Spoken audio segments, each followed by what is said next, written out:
बेटे ने ही फोन किया था कि मैं नाले में गिर गया हूँ, तो मैं वहाँ पहुँच गया था। गाड़ी गिरने के बाद पानी में लड़का को 1 घंटा 45 मिनट तक लड़के ने खूब अपने बचाने के गुहार लगाई है। पापा मैं डूब रहा हूँ, मुझे आकर बचा लो, मैं मरना नहीं चाहता पापा। कल्पना कीजिए उस पिता के कलेजे पर क्या बीती होगी जो उसके मोबाइल पर आधी रात को उसके इकलौते बेटे ने ये आखिरी चीख पहुंचाई हो, आखिरी बार अपने पिता से मदद मांगी हो। नोएडा की एक खौफनाक रात, घना कोहरा और प्रशासन की जानलेवा लापरवाही ने एक हंसते खेलते परिवार की खुशियां हमेशा के लिए उजाड़ दी। ये कोई सामान्य हादसा नहीं था, बल्कि 4.5 घंटे तक कैमरे और वर्दी के सामने चली एक प्रशासनिक हत्या थी। 27 साल का सॉफ्टवेयर इंजीनियर युवराज मेहता गुरुग्राम से अपने घर लौट रहा था, लेकिन उसे क्या पता था कि जिस सड़क पर वो चल रहा है वहां मौत का एक गड्ढा है, वो बिना ढका गड्ढा जो उसकी जिंदगी ले लेगा। पानी से लबालब भरे 30 फीट गहरे गड्ढे के रूप में एक मौत उसका इंतजार कर रही थी। सेक्टर 150 के पास कोहरे की वजह से युवराज की कार एक निर्माणाधीन मॉल के उस बेसमेंट में जा गिरी जिसे नोएडा अथॉरिटी ने अपने कब्जे में ले रखा था, लेकिन वहां सुरक्षा के नाम पर एक ईंट भी नहीं रखी गई। जैसे ही कार पानी में समाई, दरवाजे लॉक हो गए, मौत का काउंटडाउन शुरू हो गया।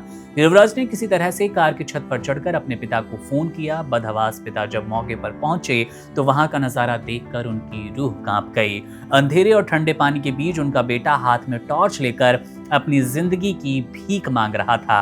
वहां पुलिस खड़ी थी, दमकल की गाड़ियां मौजूद थी और देखते ही देखते एनडीआरएफ, एसडीआरएफ की टीमें भी पहुंच गई। लेकिन विडंबना देखिए, विडंबना की पराकाष्ठा देखिए कि 4.5 घंटे तक पूरा सिस्टम सिर्फ तमाशबीन रहा। युवराज बार बार चिल्ला रहा था, मुझे बचा लो, मुझे बाहर निकालो। उसकी टॉर्च की रोशनी पुलिस वालों के चेहरों पर पड़ी, लेकिन वर्दी के भीतर का इंसान शायद मर चुका था।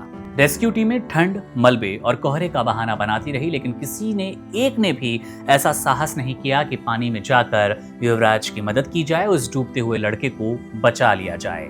एक पिता अपने बेटे को अपनी आंखों के सामने तिल तिल कर मरते देख रहा था और हाथ जोड़कर गिड़गिड़ा रहा था कि कोई तो उसे बचा ले, लेकिन आधुनिक उपकरणों और ट्रेनिंग का दम भरने वाला अमला सिर्फ सड़क किनारे खड़ा रहा, खड़े होकर प्लान बनाता रहा और उस डूबते इंसान को अपनी अंतिम सांस लेते हुए देखता रहा।